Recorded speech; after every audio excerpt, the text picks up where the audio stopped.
"Don't talk to my wife like that in her own home." My son's voice roared through the small kitchen like thunder.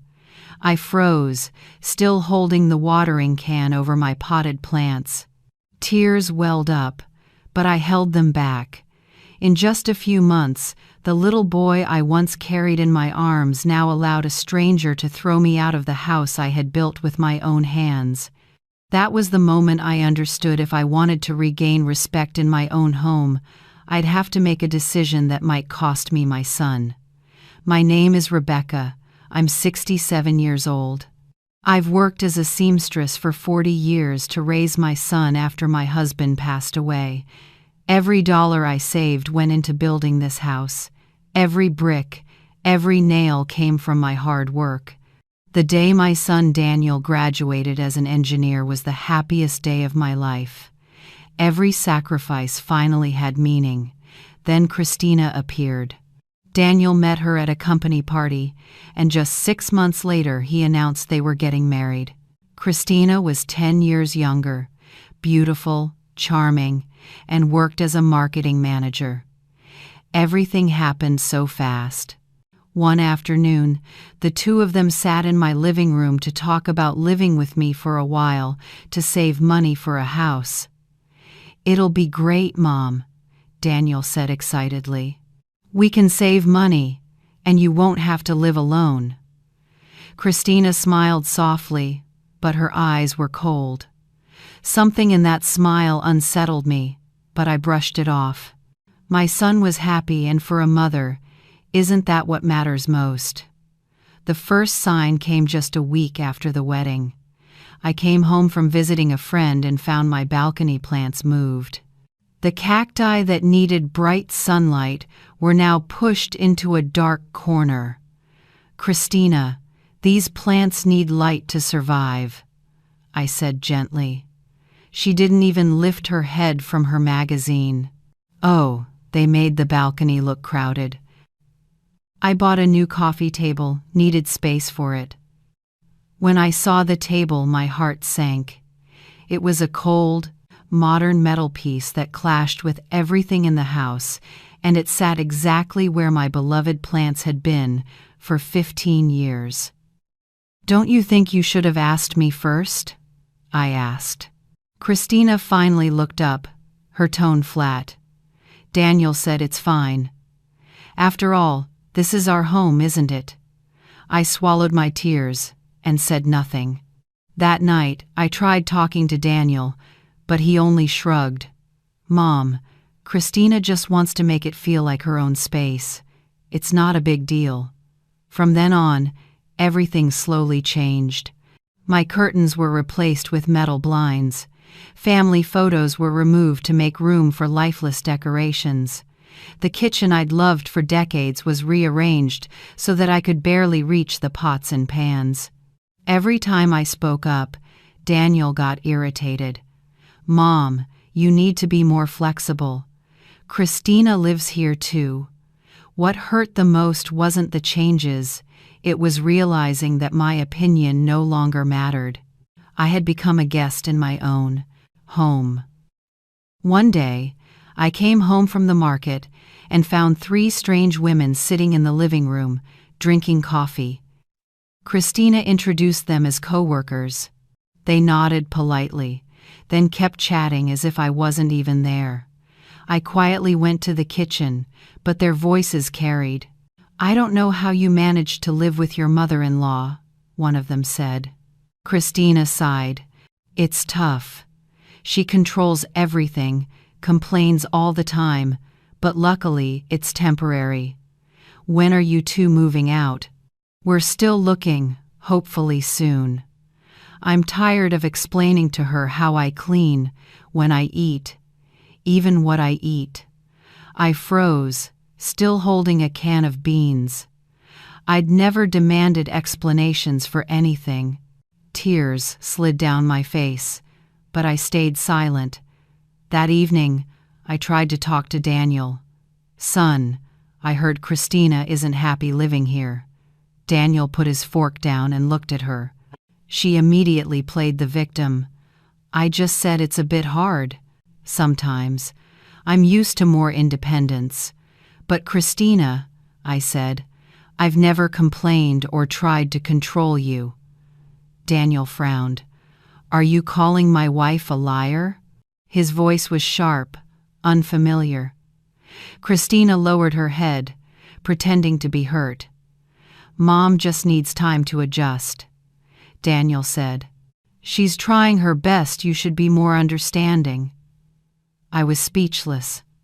My son truly believed I was the problem. From that day on, Christina began shutting me out.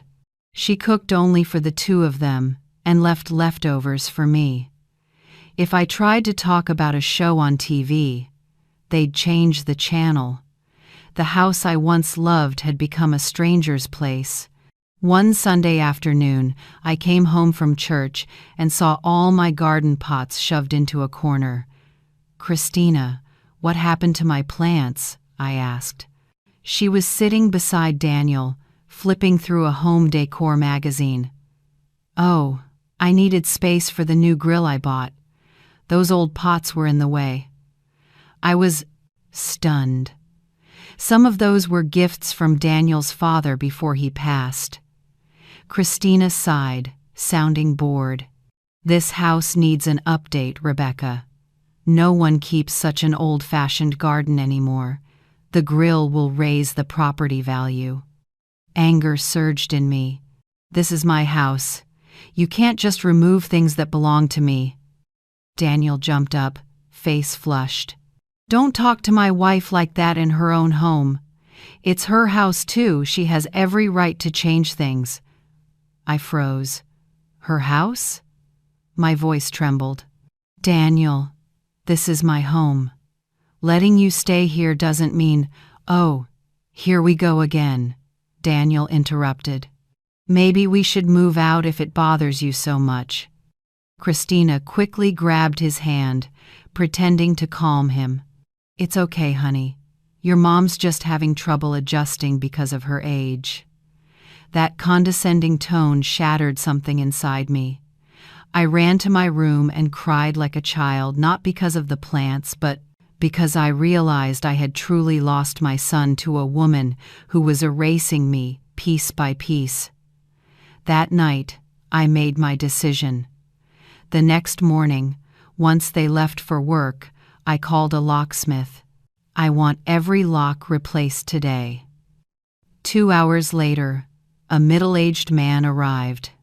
As I explained, he nodded. You're doing the right thing, ma'am. These days, young people don't respect their elders anymore. When he finished, I held the new keys in my hand, feeling like I'd reclaimed something that had been taken from me for months. I paid him and gave a little extra. Thank you. He smiled kindly. Good luck, ma'am, you'll need it. Then I called my older son, Michael, who lived in Seattle. Unlike Daniel, he was calm and thoughtful. After listening, he sighed. Mom, I'm so sorry. Daniel's always been easy to influence, but this is too much. You did the right thing. They need to face the consequences. If Christina can't respect you, she doesn't deserve to live under your roof. Michael's words gave me strength. I spent the day restoring my home, moving the plants back to their spots, removing the metal table from the balcony, hanging my old curtains again, and placing the family photos back on the shelf. It felt like reclaiming every inch of my life. That evening, I heard Daniel's car pull into the garage. My heart pounded, but I wasn't afraid anymore. This was my house, and I would act like its rightful owner. I heard keys turn in the lock, then stop. More attempts followed, then Daniel's voice. Weird. The key's not working. Let me try. Christina rattled hers too. Then came the knocking light at first, then harder. Mom, are you in there? The door won't open. I sat calmly on the sofa, with the lights on so they could see me through the curtain. Mom, please open the door. Daniel's voice grew frantic. Then Christina shouted, "Rebecca!" Everything inside the house was finally in order.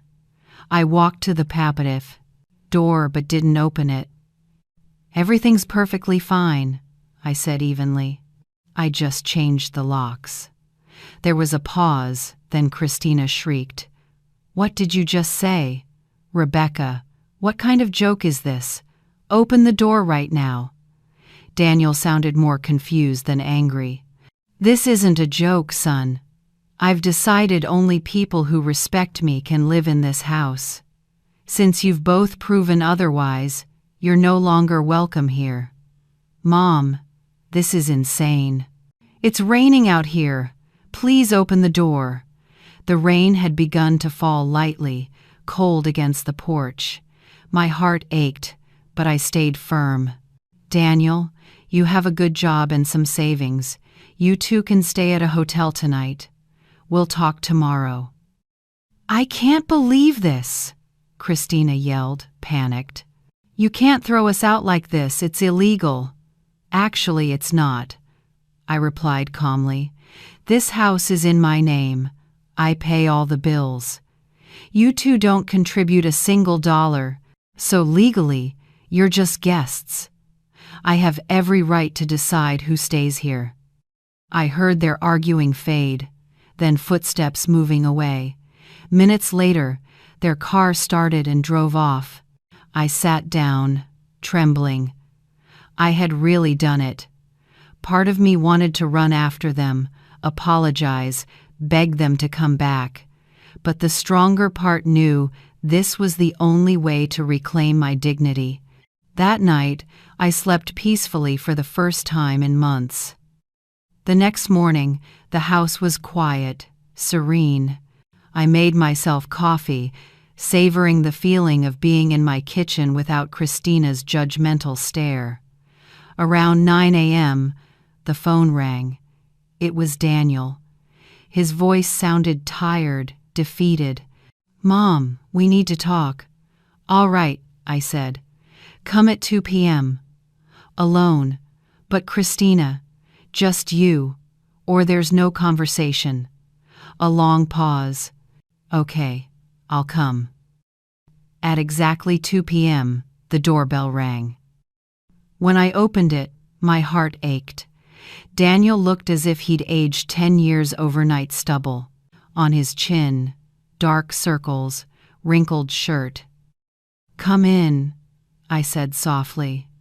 He stepped inside slowly, as if entering a stranger's house instead of the one he grew up in. We sat across from each other in the living room, neither of us speaking. "Mom," he finally said, rubbing his face, "why did you do this?" The question caught me off guard. I expected anger, not confusion. "Do you really not understand?" He shook his head.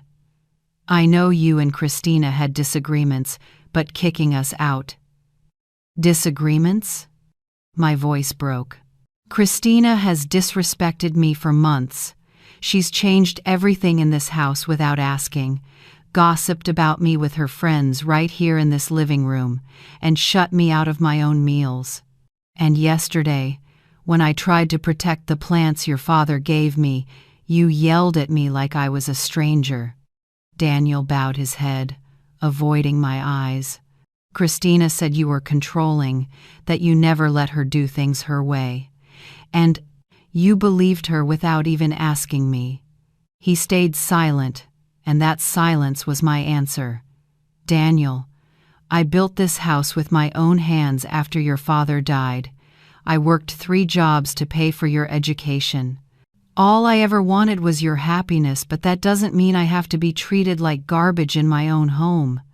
Tears streamed down Daniel's face. For the first time since he was a child, I saw him cry. "I'm sorry, Mom. I was blind. I only wanted to keep Christina happy, and I didn't see what you were going through." My heart softened, but I stayed firm. "Sorry isn't enough, son. This has gone too far. You two need to find another place to live." "Mom, We don't have enough saved yet. We're still putting money aside for a down payment. That's not my problem. You're adults. Find somewhere cheaper. Ask Christina's family for help. Do whatever you need, but you can't live here anymore." Daniel hesitated. What if Christina apologizes? What if she promises to change? I looked straight into his eyes. "Do you really believe she'll change after months of disrespect?" He sighed. "I don't know. I love you both. I don't want to choose." "You already did, Daniel. When you yelled at me to defend her, you chose." He broke down, sobbing like a little boy. For a moment, I saw my son again, the one I raised. I almost gave in, but I knew if I did, the cycle would repeat. "I love you, Daniel. This will always be your home. You'll always be welcome here. But Christina has shown she doesn't respect me. And I can't allow that. When you have your own place, we can rebuild our family, but not under this roof." Daniel left quietly, promising to think about it.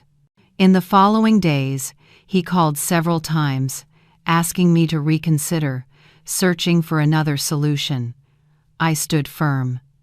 A week later, there was a knock on the door. When I opened it, Christina stood there. She looked completely different, no makeup, pale face, deep shadows under her eyes, simple clothes. "Rebecca," she said softly, "can we talk?" I hesitated, ready to close the door, but decided to hear her out. "Come in," I said coolly. Christina stepped inside, looking lost, stripped of her arrogance. We sat in the living room, the same place where she once ignored me while chatting with her friends. "I brought you this," she said, handing me a small plant. "I know you love gardening." I looked at the little cactus, said nothing, and set it on the table. "What do you want, Christina?" She took a deep breath, gathering courage. "I came to apologize for how I treated you, for being disrespectful, for everything." I crossed my arms and watched her. "After you kicked us out," she continued, "Daniel and I had to stay in a cheap hotel. It was awful. The room was full of roaches and noisy all night. Now we're renting a small room in an old lady's house in another neighborhood. She's even stricter than you. No using the kitchen after 8 p.m. Shoes off at the door, and no guests allowed." "I need to know why you're telling me this," I said coldly. "You want me to feel sorry for you?" "No," she shook her head quickly. "I just wanted to apologize. I realize now that I was wrong, that I invaded your life without thinking about your feelings." "Why the sudden change of heart?" I asked.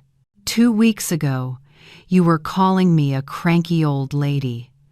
Christina's eyes filled with tears. "Because now I understand.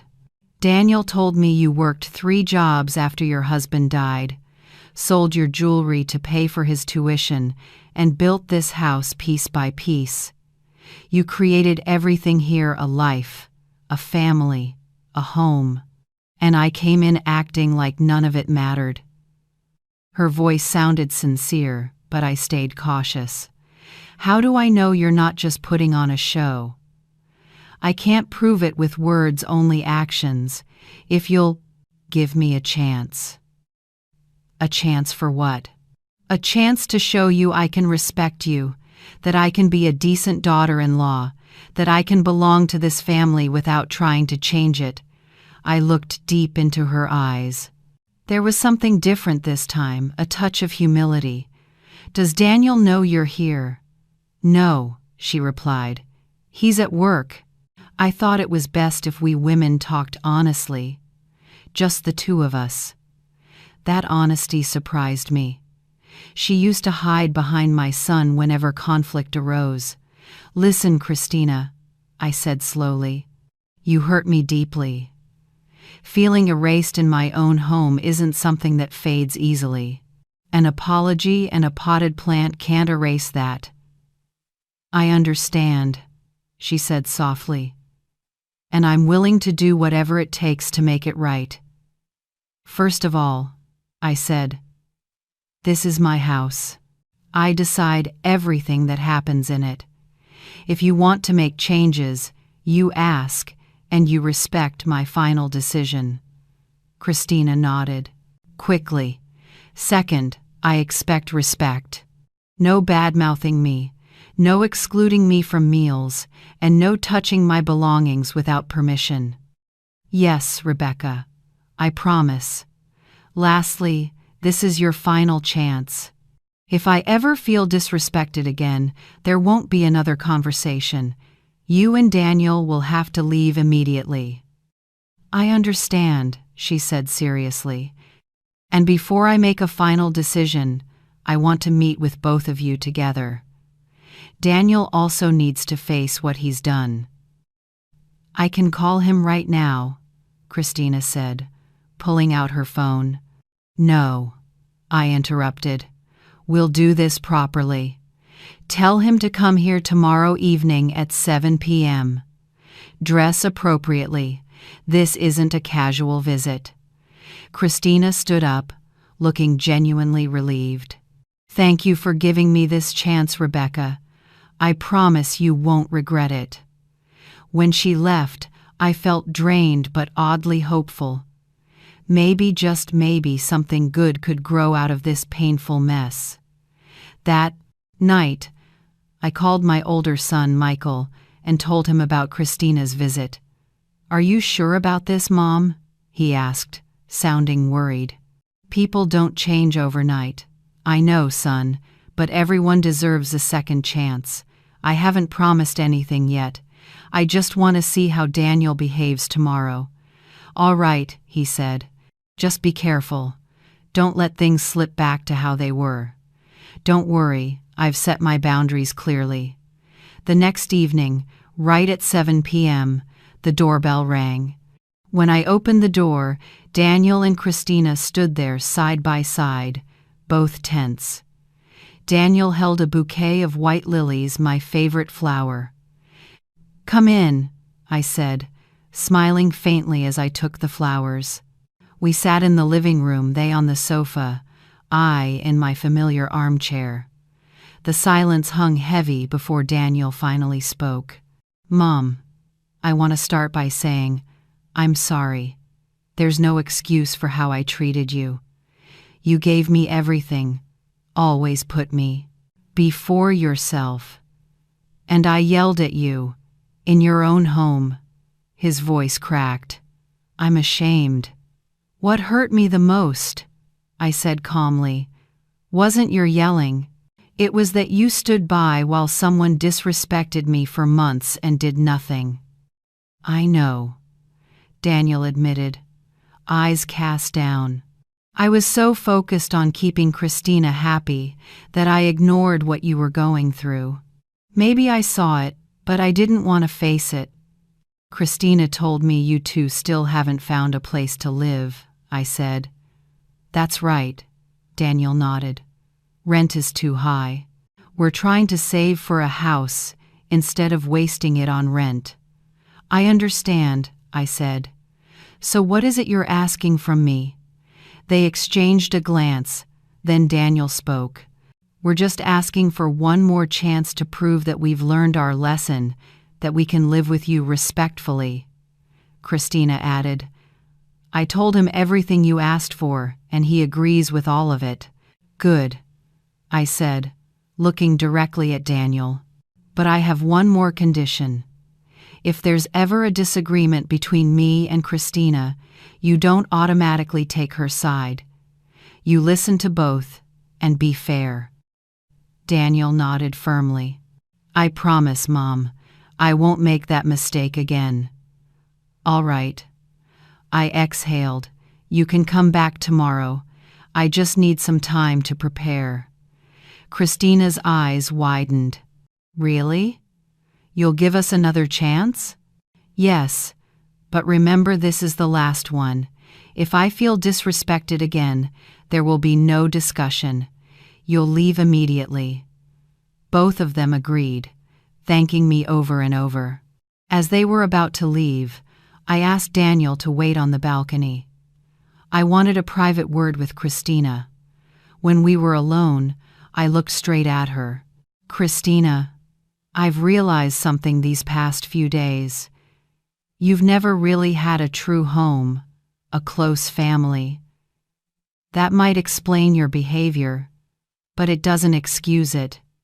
If you really raid Midas, I want to change. I want you to know there's still room for you in my heart as a daughter.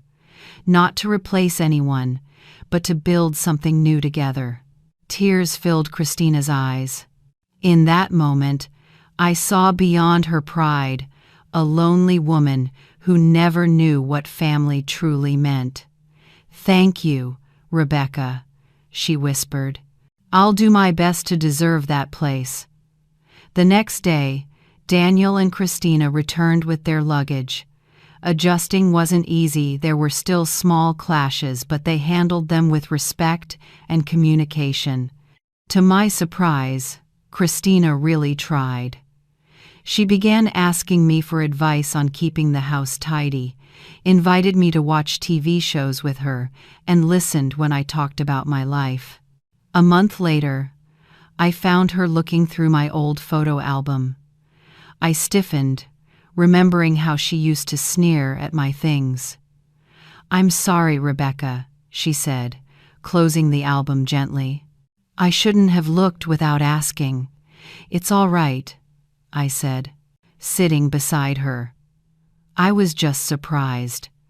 I wanted to know more about this family, about Robert, Daniel's father. He doesn't talk about him much. Her words softened my heart. I opened the album and pointed to a photo of Robert holding baby Daniel.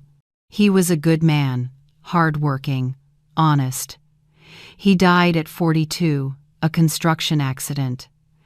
That must have been so hard, raising 2 kids alone, Christina said softly. "It was the hardest time of my life," I admitted. "But it showed me how strong I truly was."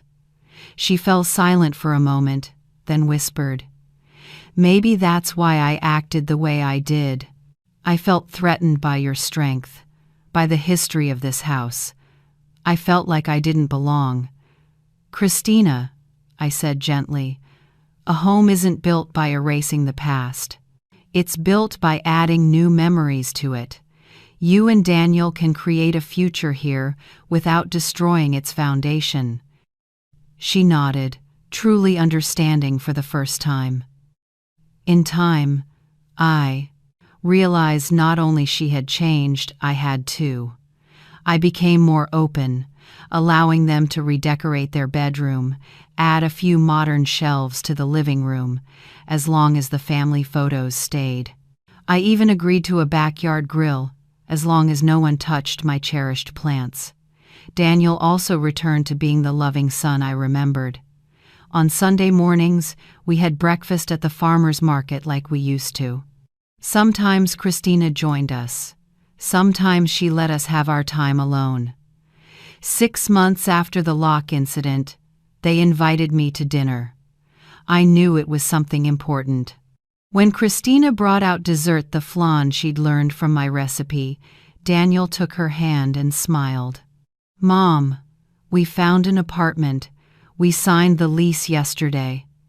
My throat tightened, part sadness, part pride. "That's wonderful, son. It's close by," Christina said quickly. "Only 10 minutes away by car. You can come for dinner anytime." "When are you moving?" I asked.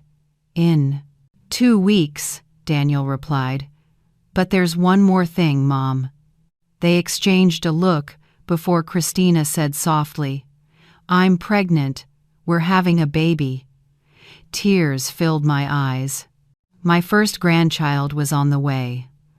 All the pain of the past months suddenly felt small compared to this joy. "We want you to be part of the baby's life from the very beginning," Daniel added. If it's a girl, we want to name her after you.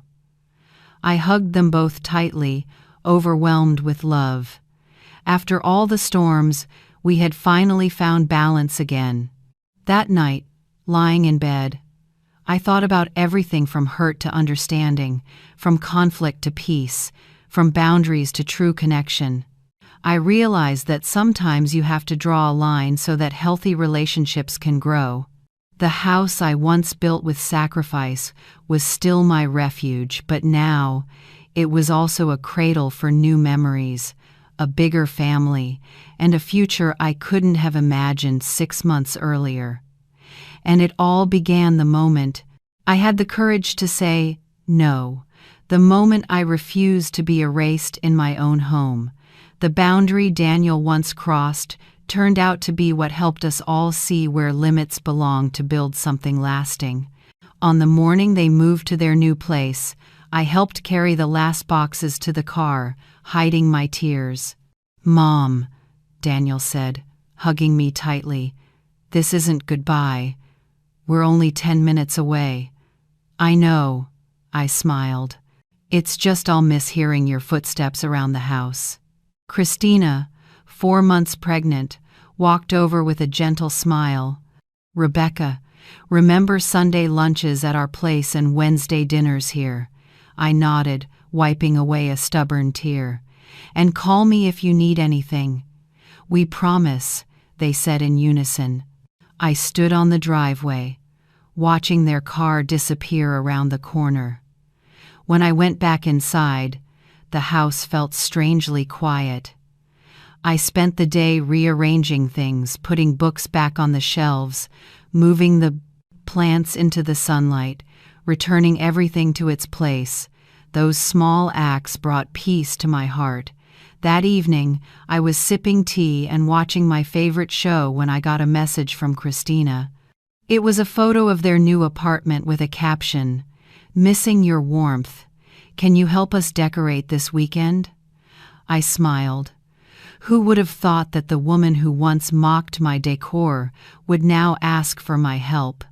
People truly can change when they're met with steady love and clear boundaries. In the following months, life found a new rhythm. Sunday lunches at Daniel and Christina's apartment became precious moments. I arrived early to help Christina prepare meals, and we talked about the baby, recipes, and the future. Daniel, ever thoughtful, always drove me home afterward. Even though I kept insisting I could take the bus, Daniel never let me. As Christina's belly grew, our relationship deepened in ways I never expected. She began asking me about pregnancy, about raising Daniel, about the fears and hopes of becoming a first-time mother. I was terrified. I admitted one Sunday afternoon. Robert worked long hours, and I was alone with a baby who wouldn't stop crying. "I feel the same," Christina said, gently stroking her 7-month belly, eyes filled with worry. "Everyone thinks I'll just know how to be a mom, but I have no idea." "No one's born knowing, sweetheart," I said. "Motherhood is a journey of learning every single day." It was the first time I called her sweetheart, and it came out naturally. Christina noticed, her eyes glistening.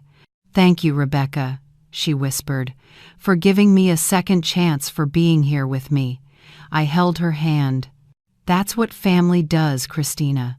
We lift each other up even after our mistakes." By the 9th month, she said something I never thought I'd hear.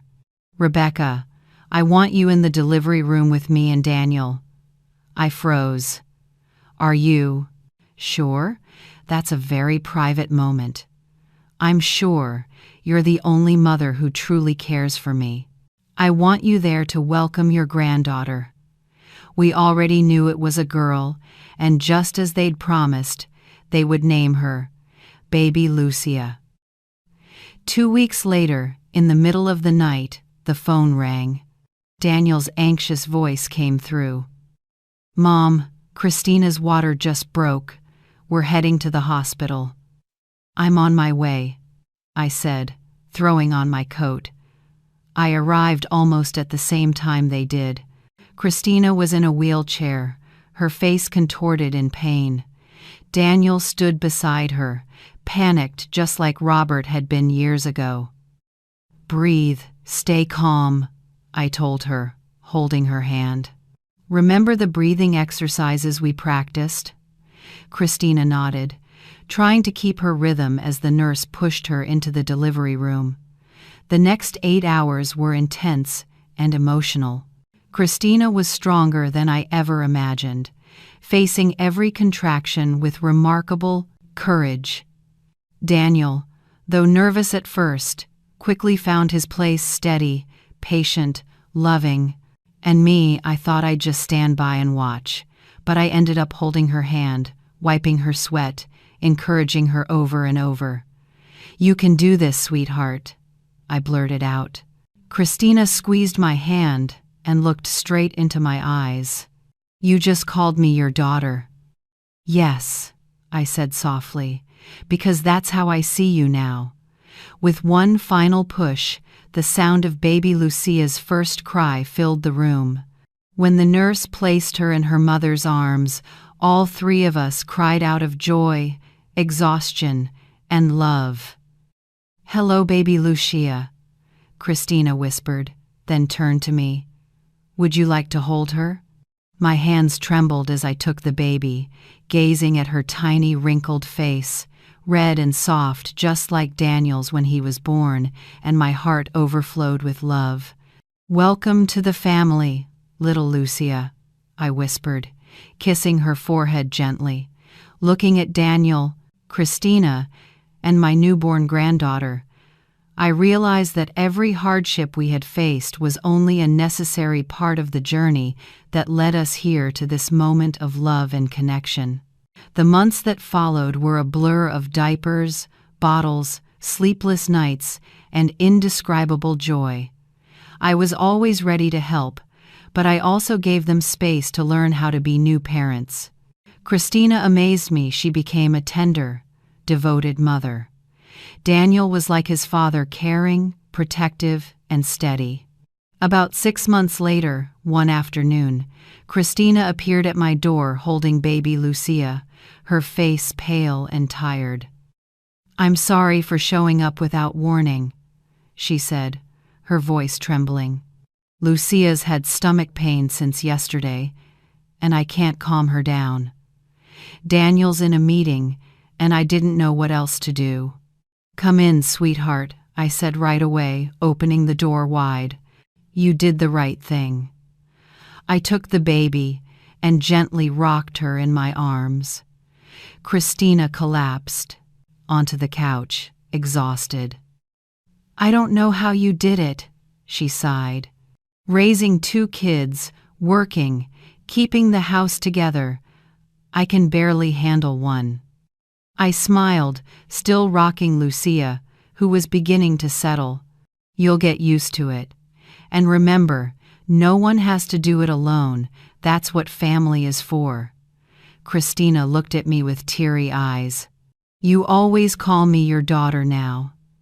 "Because that's what you truly are to me," I said softly. "It wasn't easy to get here, but we made it." Christina wiped her tears. "I never thought, after that horrible fight, we'd end up like this. Sometimes you have to hit rock bottom to see what really matters." Baby Lucia was sleeping peacefully in my arms. I sat beside Christina. "You know what I've learned from all this?" I asked. "That respect can't be forced with shouting or manipulation. It's built with clear boundaries and steady love. And I learned that a home isn't a place, it's the people in it," Christina said quietly. "Thank you for teaching me that, and for showing me what a real family looks like." Looking at my sleeping granddaughter, and the woman I once saw as an adversary, now an irreplaceable part of my life, I felt nothing but gratitude. The boundary Daniel once crossed, that painful turning point, had become the beginning of our healing and growth. Sometimes it's in the deepest crises that we discover our real strength, and through the hardest relationships that we learn unconditional love. When baby Lucia turned 1, we held her birthday party in the backyard. The weather was mild, and the garden that had almost been destroyed was now greener than ever, decorated with balloons and bright ribbons. The grill still stood there, tucked neatly in a corner, leaving plenty of space for my beloved plants, a perfect symbol of the balance we had found. Family, friends, and neighbors all came. Michael flew in with his wife and their 2 children. My old neighbor brought over a homemade cake. Some of Christina's old friends attended too, though I noticed she wasn't as close with them anymore. I quietly watched her chatting with guests, no arrogance, no superiority. She served everyone with genuine warmth, proudly introduced her daughter, and made sure everyone felt welcome. When one friend joked, "Living with your mother-in-law must be tough," Christina smiled and replied confidently, "Rebecca is the best thing that ever happened to me. She taught me what family really means." I pretended not to hear, but those words warmed my heart. Daniel came over to help me arrange more food trays. "Everything all right, Mom? Need any help?" "Everything's perfect, son," I said, glancing around the garden filled with laughter. "I just want to enjoy this moment." Daniel lowered his voice. "I never thanked you properly." "For what?" I asked. "For being strong enough to set boundaries? That day when you changed the locks. If you hadn't done that, Christina and I would never have realized how wrong we were. You saved this family by standing firm when it mattered." I touched his cheek like when he was a little boy. Sometimes the greatest act of love is knowing when to say no. Just then, baby Lucia wobbled toward me, reaching out her hands. I picked her up, and she grabbed my necklace, her eyes sparkling. "Grandma." She babbled one of her very first words. Daniel and I looked at each other, overcome with emotion. Nothing could have been more perfect. The party lasted until evening. When the guests left, Daniel, Christina, and Lucia stayed behind to help clean up. "Mom, you can leave this for tomorrow," Daniel said, seeing I looked tired. "No, I want the house tidy before bed." Christina laughed, familiar with that side of me. "Then let us handle the heavy stuff. You've done enough today." While Daniel took out the trash and Christina washed the dishes, I sat on the porch with Lucia asleep in my lap. The gentle breeze rustled the leaves. Everything felt peaceful. I looked down at her tiny face and thought about how life had come full circle. Just a little over a year ago, I had felt invisible, like I was being pushed out of my own home. And now, I was surrounded by love, respect, and belonging. Not because I gave in, but because I'd learned to stand up for my worth. When everything was finally cleaned up, Daniel came over, holding Christina's hand. "Mom, there's something we want to tell you," he said with a mysterious smile. "What is it?" I asked, half worried. Christina nudged him to speak. "Mom, do you remember that lot 2 blocks away on Acacia Street?" I nodded. "We bought it," Daniel said, beaming. "We're going to build a house there." "What? What about your apartment?" "We're selling it," Daniel replied. "We want Lucia to grow up close to nature with space to run, play, and plant trees." Christina added, "Just like the home where you raised Daniel." My throat tightened. "You're building a house only 2 blocks away?" "Yes," Daniel said. "We want Lucia to grow up near you, so you'll be part of every moment of her life. And one more thing," Christina said gently. "We want you to help design the garden. We want the new house to have a touch of you," Christina said, and tears filled my eyes. So many emotions flooded me: surprise, joy, gratitude, love. The same woman who once called my garden old-fashioned now wanted to recreate it in her new home. "I'd be honored," I managed to say, my voice trembling. Over the next few weeks, the three of us threw ourselves into the design plans. Daniel, with his engineering background, handled the technical details. Christina managed the interior layout and practical arrangements, and they let me weigh in on everything from the room layout to the wall colors. The garden, however, was my special territory. I spent hours planning it, sketching flower beds, and choosing plants that carried meaning for our family. Cuttings from my old garden would be transplanted into the new one, creating a living link between generations. One afternoon, while checking on the construction site, Daniel called me over. "Mom, come see this." "What is it?" I asked. "Your room," he said with a smile. "My room?" I was surprised. "Yes. We're building a special suite for you, so you can stay over on weekends, or later, if you ever need or want to live with us." I looked at the blueprints.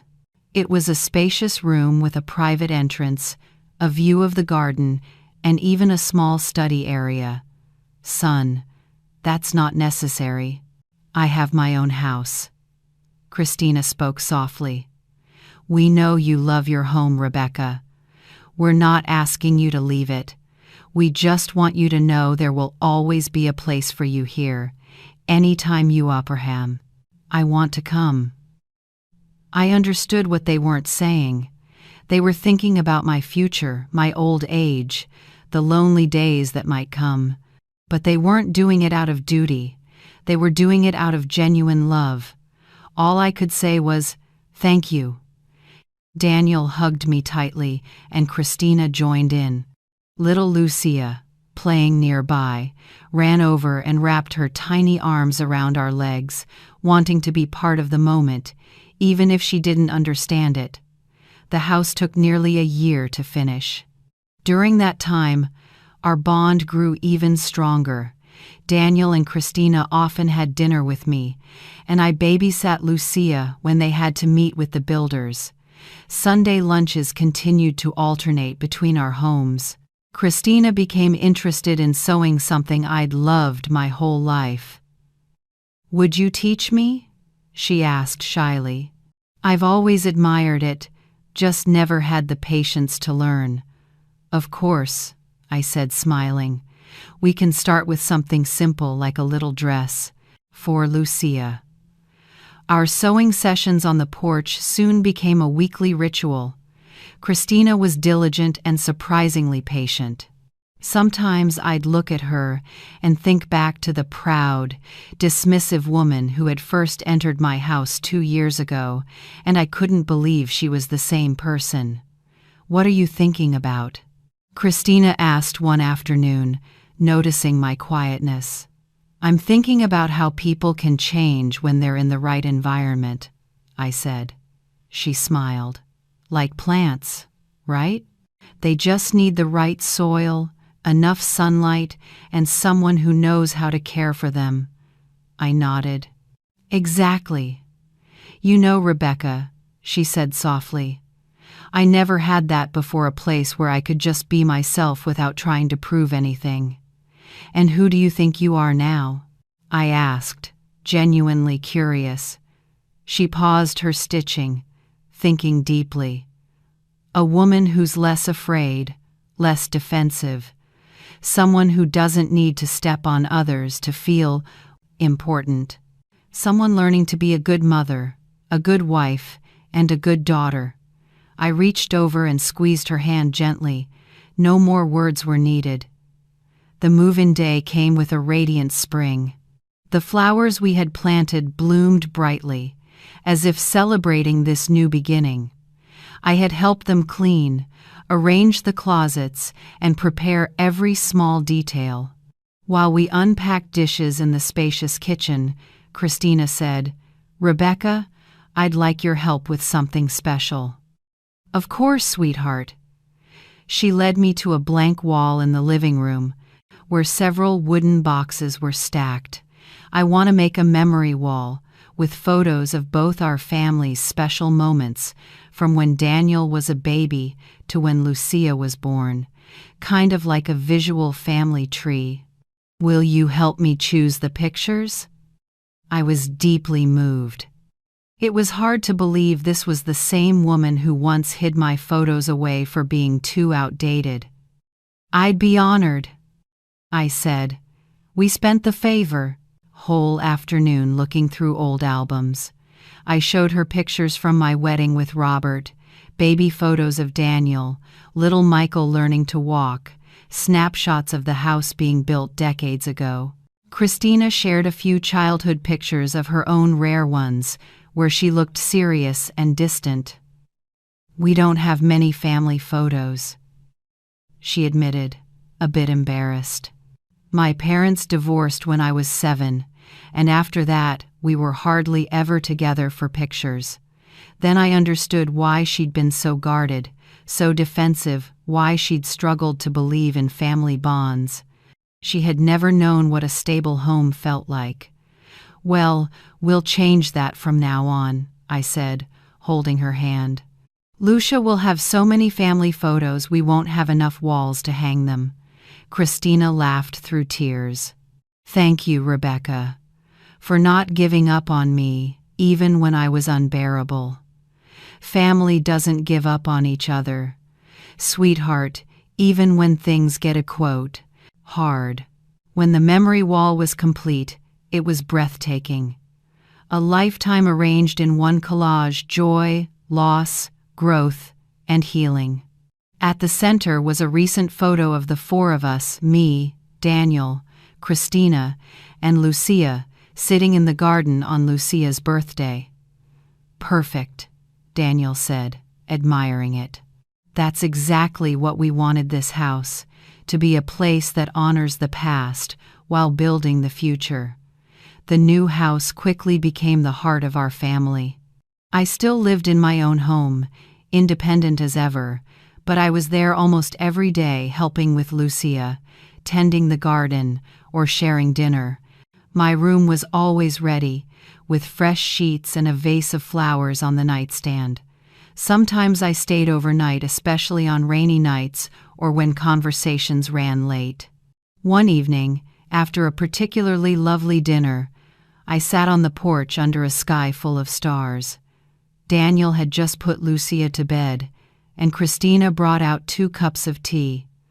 "Are you happy with how it turned out?"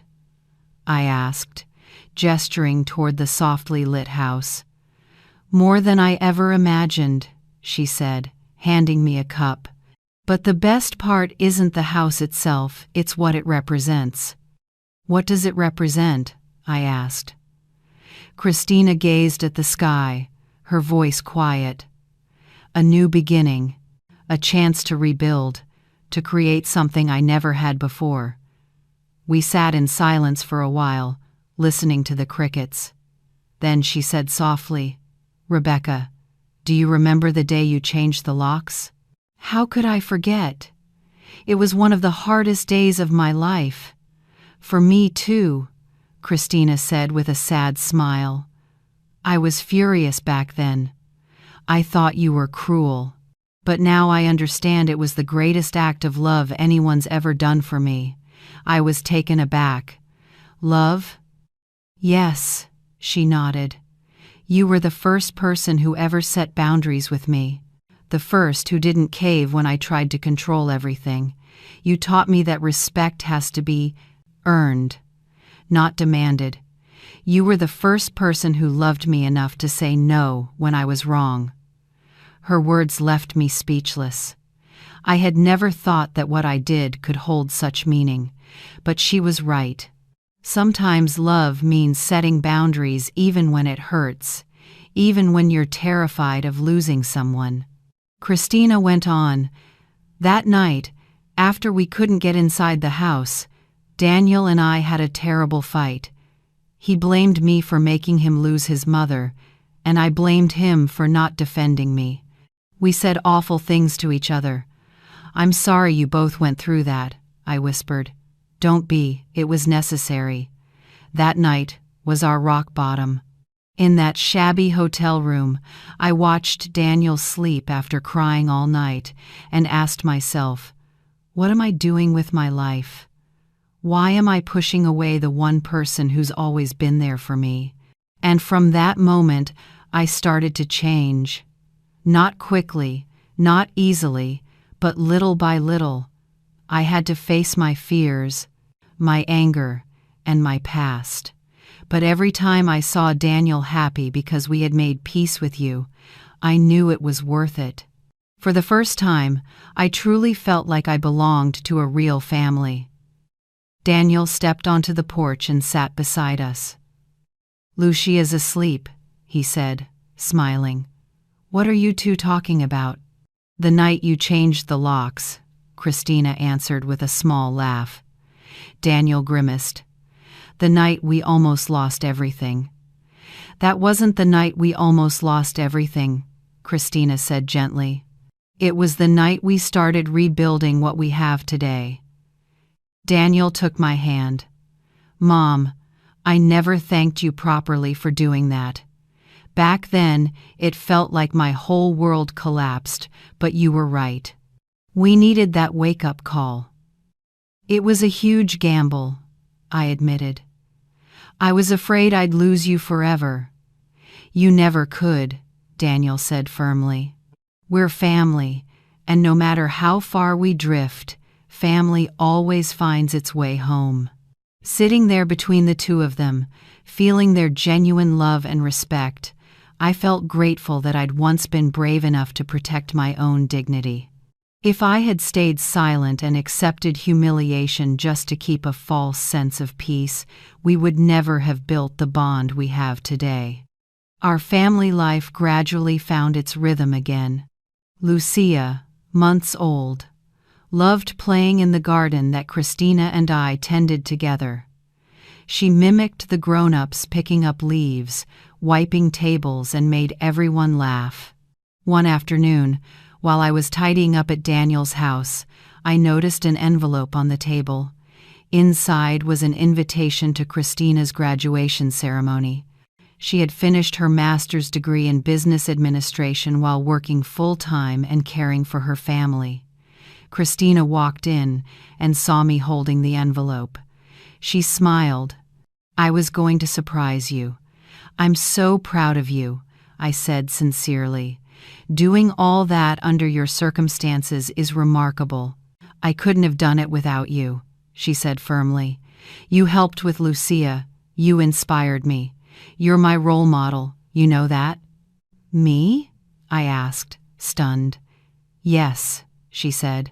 "A woman who's endured so much, yet kept her dignity and strength. Someone who knows when to say no, even when it hurts." I'd never thought of myself as anyone's role model. I just did what I had to do to survive, to raise my children, to hold on to self-respect. But through Christina's eyes, I saw that I was stronger than I had ever believed. Lucia's 3rd birthday was a special occasion, not just celebrating her growth, but also marking 3 years since the night of the lock change, the turning point for all of us. The garden at their new home bloomed beautifully. The rose bushes I'd brought from my old house filled the air with fragrance, surrounded by lavender and rosemary. The fruit trees we had planted when they first moved in now bore their first tiny fruits, just like our relationship, small but full of promise. Christina, now a senior manager, organized the party with warmth and care. Daniel moved around, taking photos, proud of his family. Meanwhile, Michael, my older son, pulled me aside. "Mom, I've got to admit," he said with a grin, "the day you changed the locks, I thought you'd lost your mind. I was sure Daniel would never forgive you and that Christina would never change." I laughed. "I was afraid of that too." "But look around," he said. pointing toward the yard, Christina helping Lucia blow out candles, Daniel smiling as he took photos, everyone chatting happily. I've never seen my brother this happy. And Christina, she's a completely different person. People can change, I said, when they're in the right environment, one built on clear boundaries and genuine love. You've always been the wisest person in the family, Michael said. I smiled. Wisdom is a gift that comes with age and with lessons, both sweet and bitter. When the party ended, I saw Christina sitting alone on the garden bench, watching Lucia run around. I sat beside her, my back aching after the long day. Tired? She asked. A little, I chuckled. I'm not 20 anymore. Christina laughed. None of us are, but you look younger every year. The secret is happiness, I joked. The best anti-aging cream in the world. We sat in silence, watching Lucia twirl in her little dress. Then Christina spoke softly. Rebecca, there's something I've wanted to say for a long time but didn't know how. Go ahead, sweetheart. I grew up without any strong female role models. My mother was too busy surviving after the divorce. My aunts were distant, and I never had a grandmother around. When I met Daniel and heard him talk about his amazing mother, I felt jealous. That jealousy turned into resentment. I listened, my heart tightening. When I moved into your house, I wanted to prove I was more important to Daniel than you were. It was a ridiculous competition in my head. The kinder you were, the angrier I got, because it made it impossible to hate you. I never knew that, I said softly. I just thought you didn't like me. No, it was fear, Christina admitted. Fear of not being good enough, fear of not knowing how to belong to a real family. She turned to me. When you changed the locks, I realized someone cared enough about me to draw a line. Before that, people either let me do whatever I wanted or walked away. You showed me what respect means, what self-love means, what family means. Her voice trembled. You became the mother I never had, and I want you to know that, in my heart, you are my mother just as much as Daniel's. Tears spilled down my face before I could stop them. After all these years, even though we had grown close, Christina had always called me Rebecca, keeping a tiny distance. Can I call you Mom? She asked quietly.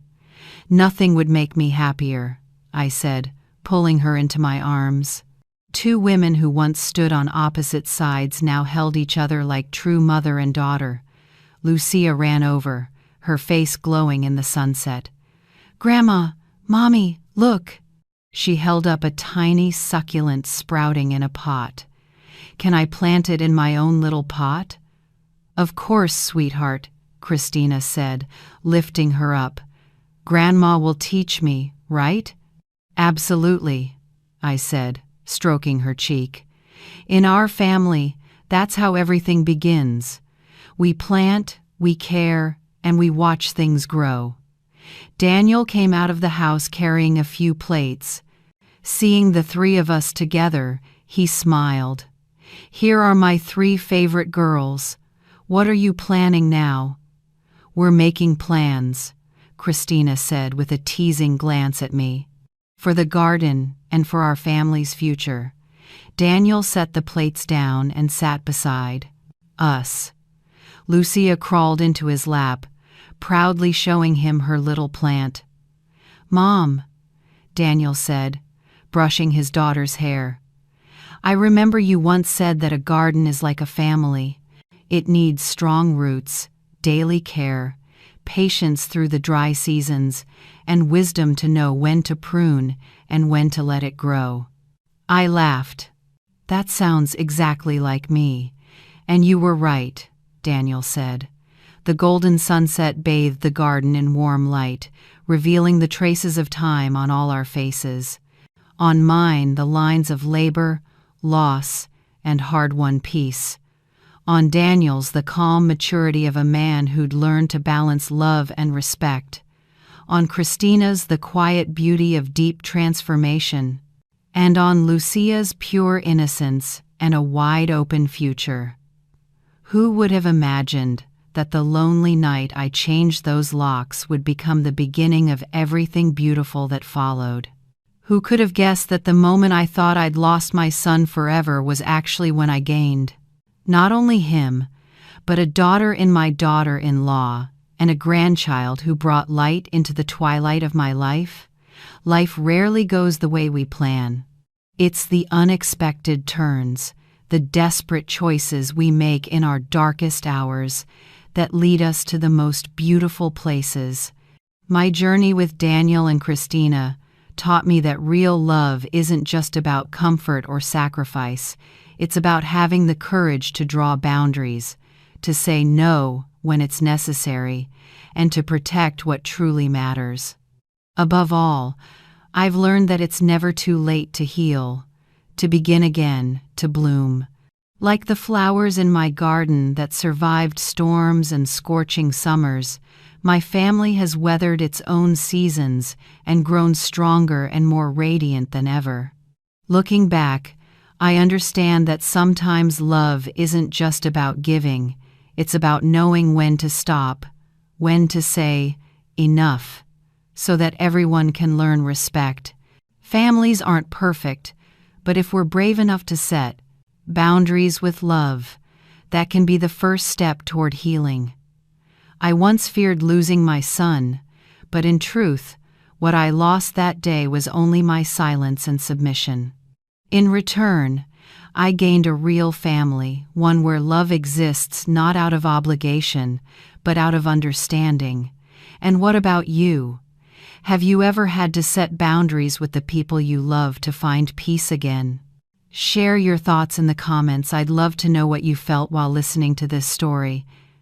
And if you believe that every family can find its way back together through love and forgiveness, stay with me.